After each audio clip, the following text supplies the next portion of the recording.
Welcome to Easy Gluten Free. Today I'll be showing FaveHealthyRecipes.com how to make an easy apple blueberry skillet cobbler. Now cobblers can be a good choice for dessert over cakes and cookies, since one of the main ingredients is fresh fruit. And blueberries and apples are both superfoods. But for those of you that are mainly looking for a gluten-free dessert and not really concerned about keeping the calories down, you can always add whipped cream or ice cream to this and make it a little more decadent. Although that crunchy biscuit topping and the way it crumbles into the warm syrupy fruit is really decadent enough that you'll love this on its own. Alright, to make this you'll need 3 apples.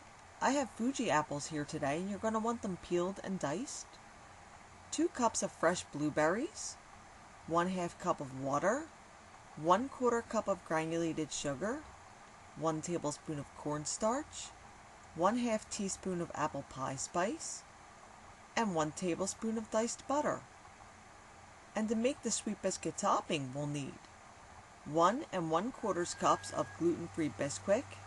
If you're not on a gluten-free diet, you could just use regular Bisquick.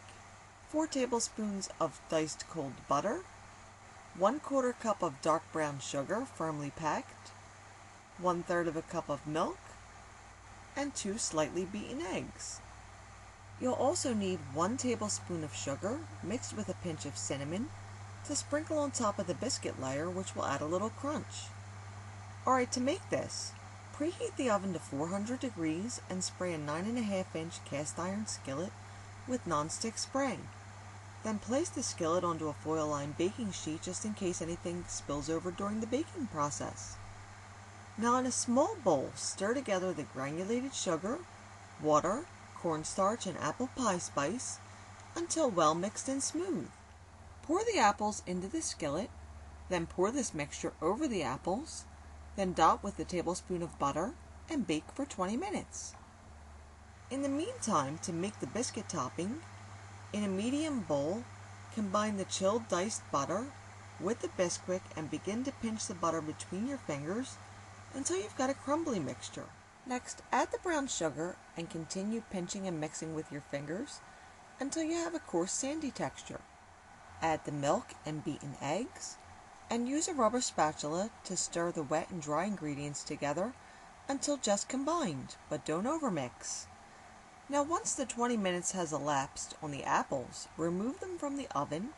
They'll have a dry appearance on top until you stir up the syrupy juice from the bottom. Now add the berries and stir them gently to evenly distribute them without getting them all smashed up.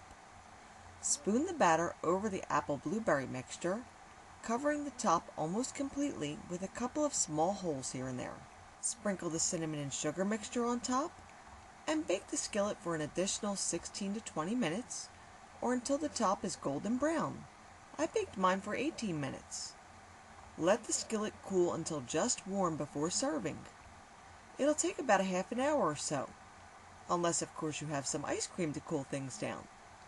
I used a little bit of whipped cream to top things off, but this dessert is perfectly incredible with no adornments whatsoever.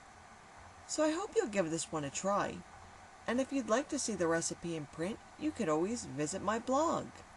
And for additional recipes and tips to fit in with your healthy lifestyle, visit my friends at FaveHealthyRecipes.com. See you again soon.